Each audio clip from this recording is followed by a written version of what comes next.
Assalamualaikum warahmatullahi wabarakatuh dan selamat petang. Okey, baiklah. Pada minggu lepas kita telah membincangkan mengenai konsep-konsep moral dan fungsi nilai berserta dengan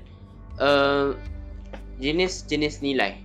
Okey, baiklah. Untuk pada ini, topik yang akan kita bincangkan adalah mengenai teori etika dan kritikannya. Okey, pada bab ini kita akan membincangkan satu persatu teori-teori etika yang terdapat dalam etika dan moral, dan kita akan melihat satu persatu teori etika tersebut dan akan mengkritik teori tersebut. Okey.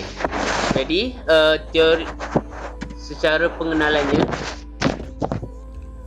teori-teori ni untuk teori etika ni dia ada 4 teori utama.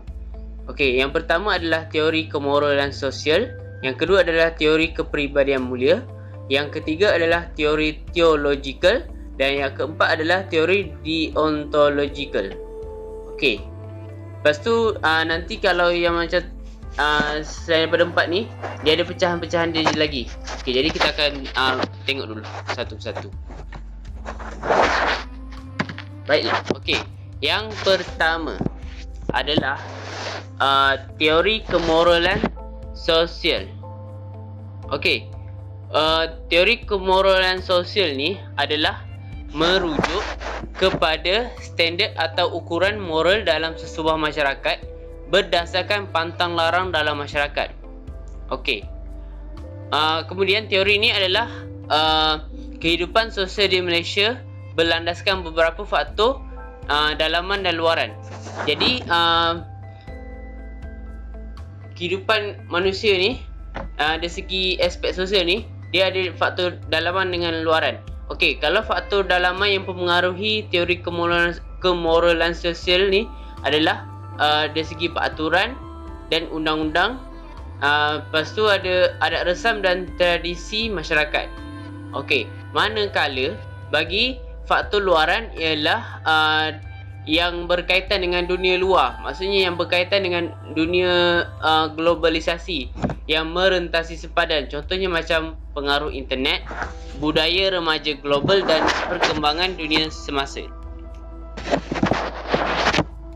Okey, jadi mesti anda semua tertanya apa tu teori kemoralan sosial.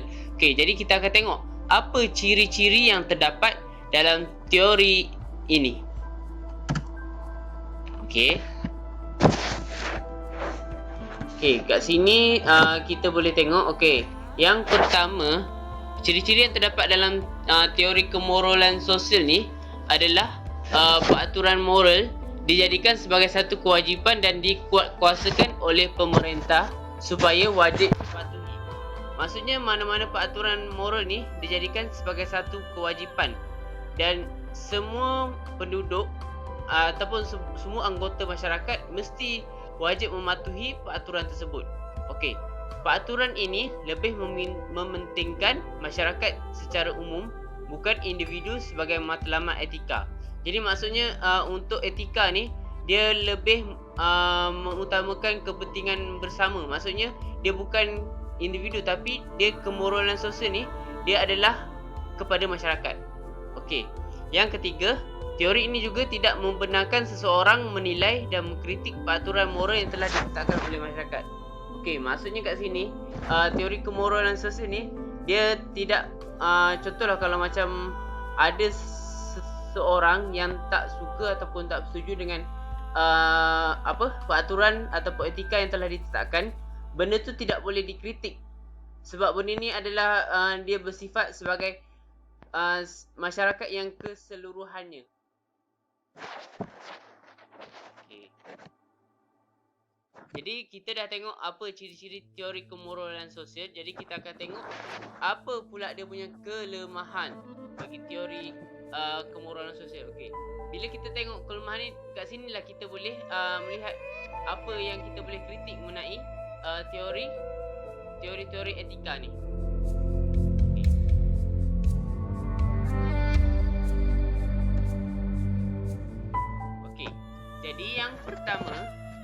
adalah kelemahan teori kemoralan sosial ni, dia menyekat kebebasan individu yang terpaksa tunduk kepada peraturan yang dibuat oleh masyarakat. Okey.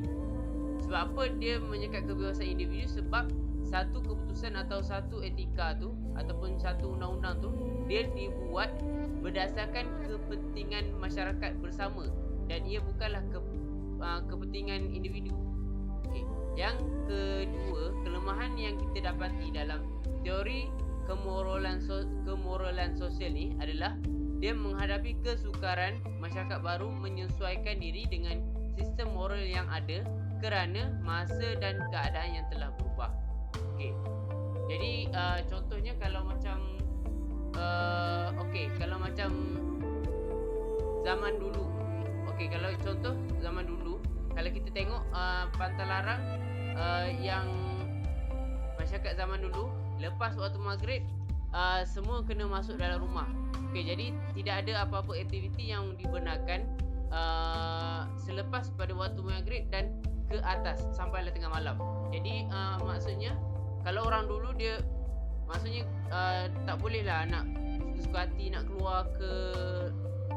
keluar rumah macam nak pergi berkawan ke nak lepak ke. Okey. Jadi bila wujudnya masyarakat baru ataupun wujudnya generasi yang baru, jadi dia menghadapi kesukaran untuk menyesuaikan diri sebab masyarakat yang lama dengan masyarakat yang baru ni dia tak sama, dia punya pemikiran dia, mungkin dia dah mengalami perubahan dari segi gaya hidup dia.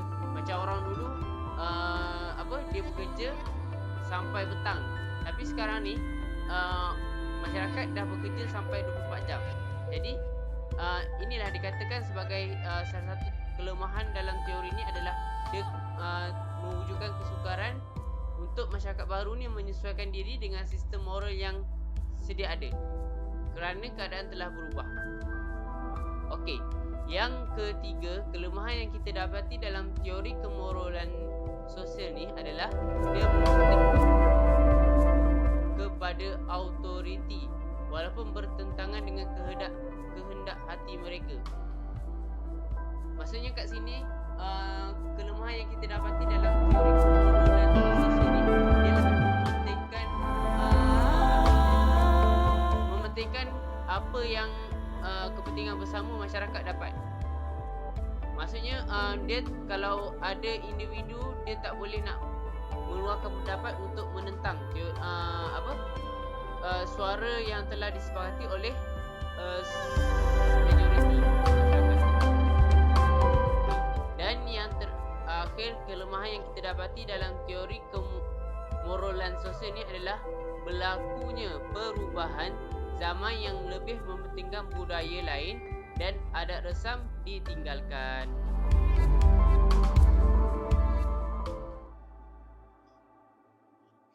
Okey.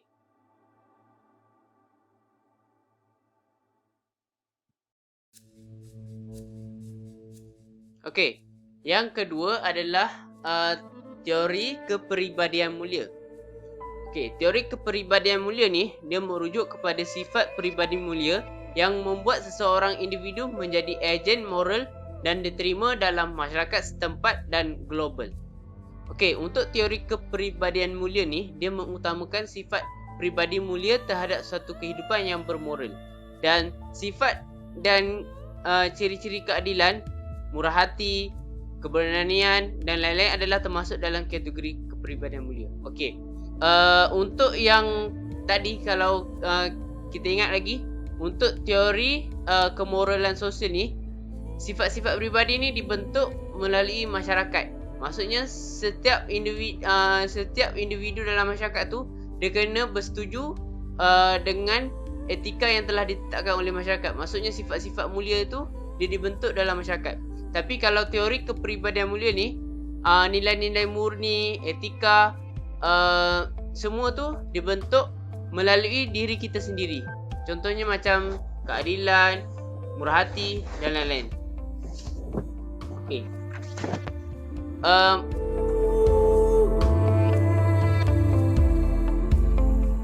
Okey. macam mana cara untuk kita mengembangkan sifat peribadi mulia ni? Okey, dia sebenarnya ada beberapa cara. Yang sini saya cuma meng-highlightkan ada 4, iaitu yang pertama adalah proses pengajaran dan pembelajaran. Yang kedua adalah pengalaman dalam kehidupan. Yang ketiga adalah denda dan ganjaran. Yang keempat adalah kerasionalan dan kematangan.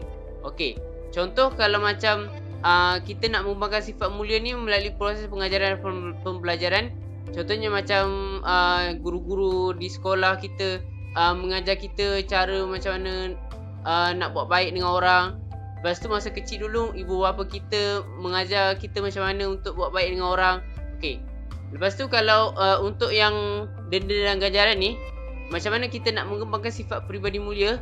Okey, yang ni ibu bapa dia boleh contohnya kalau macam anak-anak mereka membuat satu benda yang baik dan sepatutnya diberi ganjaran. Contohnya macam hari ni masak sesedap ke, ataupun mungkin kalau anak tu nakal, ibu bapa boleh mendenda anak tersebut dengan yang setimpal dengan apa yang anak-anak tersebut tu buat. Okey. Yang ketiga, melalui pengalaman dalam kehidupan. Jadi mungkin ada setengah orang ni dia kembangkan sifat, contohnya macam suka bersedekah ni mungkin daripada pengalaman dalam kehidupan dia. Ada orang yang suka tolong dia. Okey. Lepas tu kerasionalan dan kematangan. Okey, macam mana dia nak mengembangkan sifat kepribadian mulia ni? Dengan kerasionalan, dia berfikir, dia dapat berfikir antara mana yang baik dan mana yang buruk. Okey. Macam mana kerasionalan dan kematangan ni wujud? Dia bersama juga dengan pengalaman dalam kehidupan dia. Okey.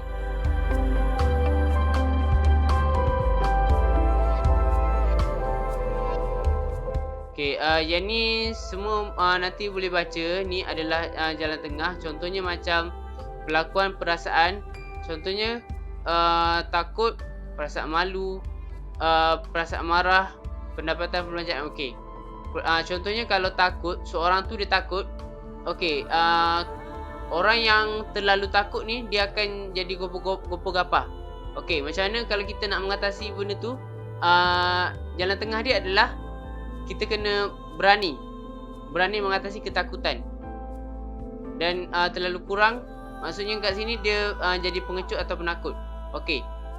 Sama juga macam perasaan malu ni, kalau terlampau kepribadian dia terlalu berlebihan dengan sifat malu, dia akan jadi terlalu malu. Okey, jadi jalan tengah untuk mengambil pendekatan ni adalah dia kena jangan malu. Maksudnya dia bersifat sopan.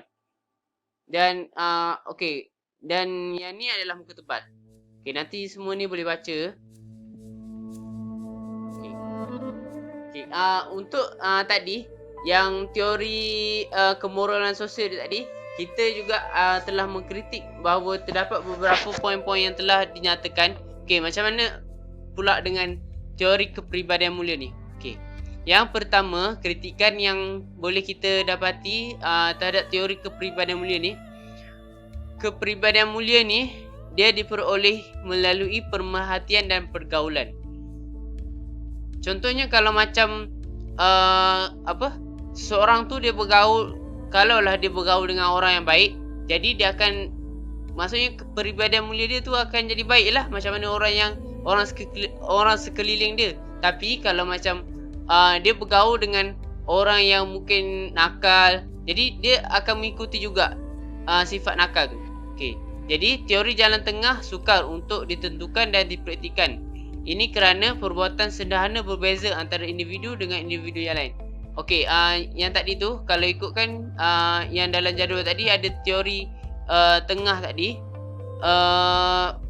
Kita tengok dia tu macam sukar untuk kita praktikkan sebab sifat setiap orang ni dia tak sama. Okey, ni jalan tengah. Contohnya kalau takut, kita kena berani. Tapi kadang-kadang semua orang tak sama ketakutan dia. Samalah kalau macam kita marah, kita kena sabar. Dan sabar ni dia ada had dia juga untuk setiap orang.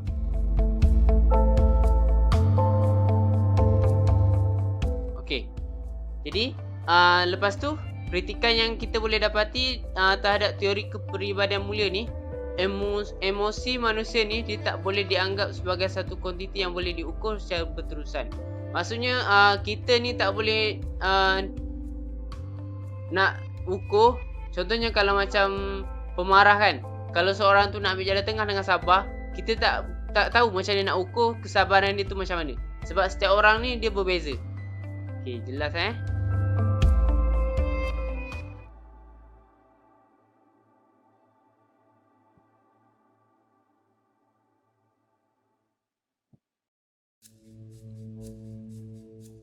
Okey, yang ketiga, kita dalam teori etika ni ada juga teori teleological. Okey. Teleological ni dia berasal daripada perkataan teolol ni dia bererti matlamat. Jadi untuk teori teleological ni adalah nilai betul atau salah dia bergantung kepada akibat sesuatu perbuatan. Okey, jadi maksudnya kat sini satu benda tu betul atau salah ni dia bergantung kepada kesan ataupun akibat yang daripada perbuatan tersebut. Maksudnya kalau kesan dia kesan baik, jadi dia akan jadi benda yang betul. Tapi kalau kesan dia adalah kesan yang buruk, jadi dia akan dianggap sebagai satu benda yang salah. Okey, jadi teori teleological ni dia analisis, maksudnya dia terpecah dua pula, iaitu utilitarianism dan egoism. Jadi kita akan tengok satu-satu dulu. Apa itu utilitarianism dengan egoism?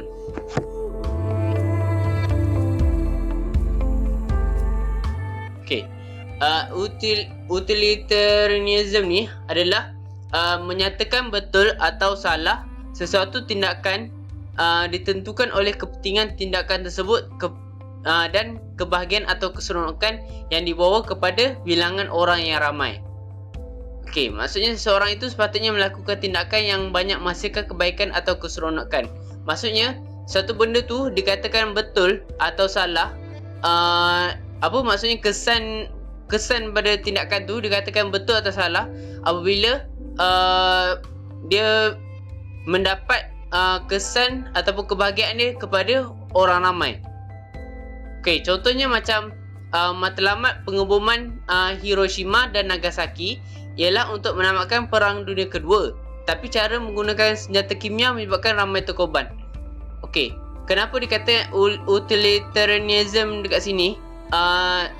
Walaupun kita tengok dia memang ada kesan buruk, tapi dia adalah dia dianggap sebagai satu benda yang betul sebab kepentingan untuk orang ramai adalah dengan tindakan pengeboman ini dapat menamatkan Perang Dunia Kedua. Okey, jelas Maksudnya kat sini utilitarianism ni dia adalah lebih, kalau nak ingat senang, dia kepada masyarakat. Maksudnya kesan dia tu dia membawa benda baik ataupun benda buruk kepada masyarakat. Okey, macam mana pula dengan egoism? Sebelum tu kita akan tengok dulu apa kelemahan teori utilitarianism ni.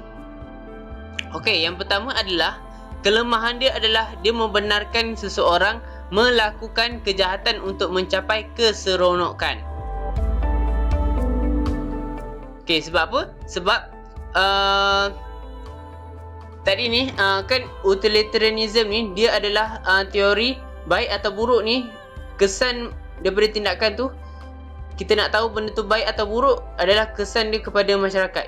Jadi contohlah kalau macam masyarakat tu kata, okey, contohnya kalau masyarakat tu dia jenis sukakan hiburan dan jadi ada satu tanah ni, yang mana satu sama ada nak bina masjid ataupun nak bina kelab malam. Okey, jadi kalau masyarakat yang jenis dia sukakan hiburan, jadi tanah tu dia akan binalah kelab malam sebab dia, bagi dia adalah kesan dia tu baik untuk masyarakat. Okey, lepas tu yang kedua kita boleh tengok kelemahan teori utilitarianism ni adalah keseronokan dan kebahagiaan tidak boleh disamaerti kerana dua sifat ini adalah dalam keadaan tertentu bertentangan antara kedua-duanya. Maksudnya keseronokan dan kebahagiaan ni dia tak sama sebenarnya. Okey. Contohnya macam keseronokan dengan kebahagiaan. Seronok ni benda yang seronok lah. Tapi kalau macam bahagia ni, dia mungkin dia ada sama, tapi dia ada beberapa perkara dia tak sama. Okey. Contohnya macam ada keseronokan yang berbentuk jahat seperti seronok mencuri, membunuh dan lain-lain. Okey.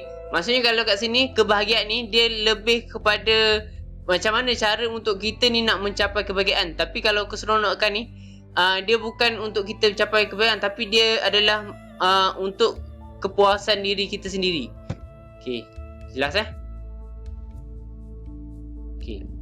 Lawan kepada teori utilitarianism ni adalah egoism. Okey, egoism ni adalah satu benda yang dikatakan sesuatu tu baik sekiranya ia membawa kebaikan kepada diri sendiri, dan sesuatu itu tidak baik sekiranya ia membawa keburukan kepada diri sendiri. Okey, kita masih lagi membicarakan tentang teori-teori logikal. Maksudnya nilai betul atau salah ni dia bergantung kepada kesan ataupun akibat dia.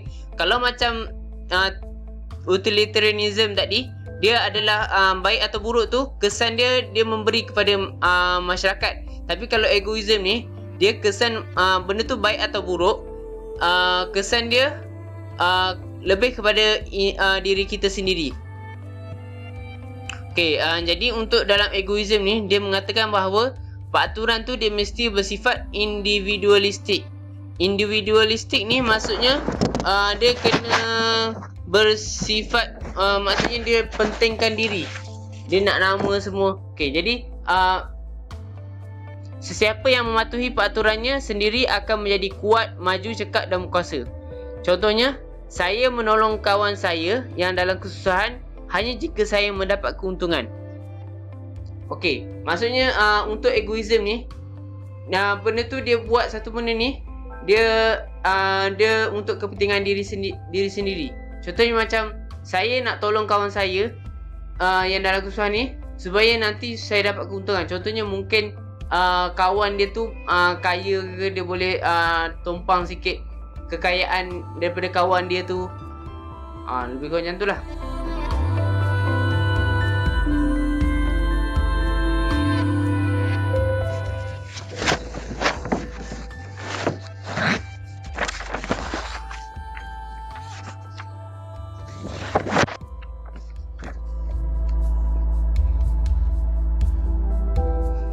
Okey, egoism juga dia ada lagi pecahan dia, iaitu egoism psikologi dan juga egoism etika. Okey, untuk egoism psikologi ni, dia berlandaskan doktrin yang menyatakan seorang individu selalunya melakukan suatu atau mengambil tindakan tertentu disebabkan oleh motivasi untuk kepentingan diri sendiri.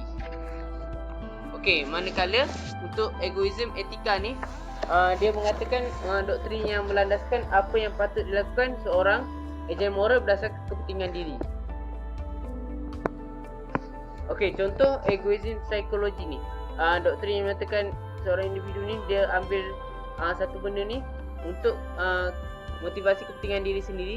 Contohnya Ahmad dia membantu Abu menyelesaikan tugasan kerana Abu berjanji akan membelanja makan tengah hari.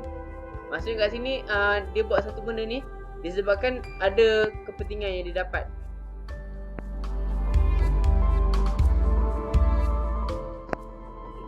Manakala kalau egoism etika ni, doktrin yang berlandaskan apakah patut dilakukan oleh seorang ejen moral berdasarkan kepentingan diri.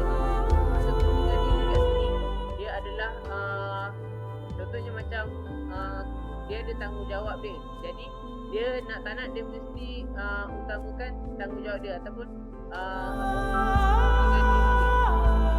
Okey, sebagai contoh, Aminah adalah seorang sukarelawati. Dia berasa adalah menjadi kewajipan sosialnya untuk membantu mangsa malapetaka. Dengan memberi sumbangan tertentu, dia berasa puas dan kepuasan tersebut membawa kebaikan diri sendiri.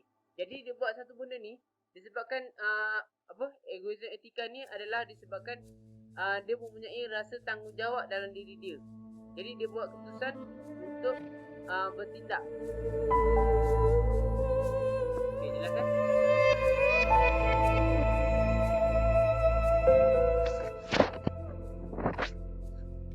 Jadi kita tengok pula apa dia punya kelemahan dalam teori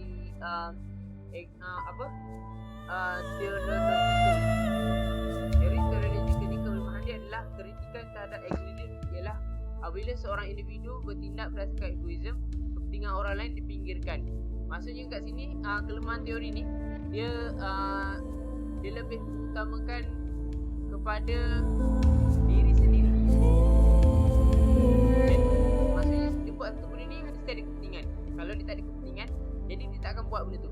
Okey. Yang kedua, kelemahan teori ni adalah individu tersebut hanya memikirkan diri sendiri dan kebaikan serta kepuasan yang diperoleh daripada tindakan tersebut. Jadi maksudnya dia ni dia tak fikirkan dengan apa kepentingan untuk masyarakat, tapi dia lebih pentingkan kepentingan diri dia sendiri.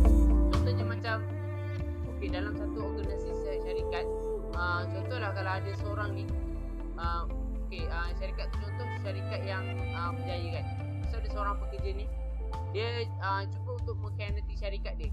Jadi kat sini kita boleh lihat pekerja yang melakukan khianat terhadap syarikat tu, dia melakukan tindakan tersebut atas kapasiti dia kepentingan diri dia sendiri, dan dia telah mengabaikan kepentingan masyarakat sekeliling. Maksud masyarakat sekeliling adalah pekerja yang bekerja, maksudnya rakan sejawat dia yang bekerja dalam syarikat yang sama. Okey, jelas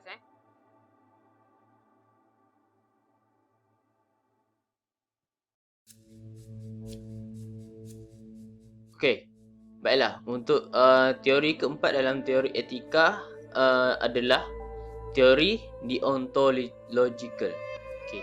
Jadi untuk teori deontological ni adalah satu teori etika yang berlandaskan prinsip moral dan kewajipan moral. Maksudnya kat sini teori etika, teori deontological ni dia akan menganalisis tanggungjawab dan kewajipan kita terhadap cara kita melayan orang lain dan apakah tanggungjawab kita terhadap mereka. Okay, so kalau nak ingat deontological ni adalah kata kunci dia adalah tanggungjawab ataupun kewajipan. Jadi kita akan tengok teori deontological ni dia terbahagi kepada dua, iaitu prinsip kewajipan dan juga prinsip existentialism. Okey. Jadi untuk prinsip kewajipan ni bermaksud satu tanggungjawab tu dia dilaksanakan semata-mata kerana amalan itu adalah satu tanggungjawab. Sebagai contoh, saya bagikan adalah menunaikan janji. Contoh lain adalah seorang anggota polis, dia menjalankan tugas dia menjaga keamanan atau keselamatan disebabkan oleh tanggungjawab dia memang menjaga keselamatan. Selain tu contoh kalau macam seorang pengurus hotel, dia melaksanakan tugas mengurus apa-apa yang berlaku kat hotel tu disebabkan oleh tanggungjawab dia. Jadi untuk prinsip kewajipan ni, apa yang kita boleh lihat wujudnya kritikan yang timbul, kritikan terhadap prinsip ni adalah sekiranya apabila timbul di mana keadaan terdapat dua kewajipan yang berkonflik, sukar untuk memilih yang mana perlu diutamakan. Saya bagi contoh macam ni. Contohnya kalau macam kamu adalah seorang pelajar. Jadi tugas ataupun kewajipan ataupun tanggungjawab kamu adalah belajar. Dalam masa yang sama, kamu adalah seorang anak. Jadi kamu tugas sebagai seorang anak adalah menolong ibu bapa dan juga membantu mereka sekiranya mereka memerlukan pertolongan kita. Jadi contohlah masa PKP. Okey, jadi masa PKP dulu kalau kita masih ingat ada pembelajaran yang dilaksanakan secara atas talian. Okey. Jadi sebagai seorang pelajar, tugas kamu adalah belajar secara atas talian dekat rumah. Tapi dalam masa yang sama, kamu sebagai seorang anak, tugas kamu juga kena tolong ibu bapa. Jadi kat sini wujudnya konflik yang berlaku di antara dua kewajipan. Dan kadang-kadang kita sukar memilih yang mana perlu kita utamakan. Okey, jelas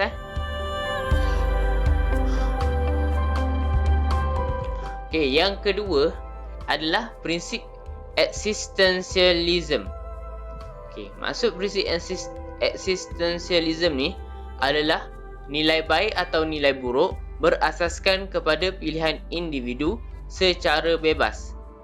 Maksudnya dia buat satu benda ni adalah secara bebas. Dia bukan disebabkan tanggungjawab dia.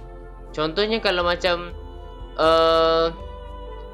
kalau kita nak menderma, kita buat benda tu adalah secara bebas. Jadi kritikan yang kita boleh lihat dalam prinsip ini adalah ia tidak ada peraturan yang boleh digunakan oleh manusia untuk menentukan apa tindakan yang akan diambil atau apa yang betul. Jadi maksudnya kat sini sebab dia adalah pilihan kita bebas, jadi dia tak ada peraturan mana satu betul ataupun salah. Jelas Jadi di sini saya ada buat kotak yang mana saya telah menyenaraikan teori etika. Ni nanti boleh lihat teori etika ada kemoralan sosial. Lepas tu saya letak kata kunci dia standard ataupun ukuran moral bagi setiap masyarakat. Sebagai contoh adalah jujur dan amanah dalam kerja. Okey. Lepas tu ada juga saya letakkan kepribadian mulia, huraian dia sifat pribadi mulia. Sebagai contoh, seorang doktor merawat pesakit.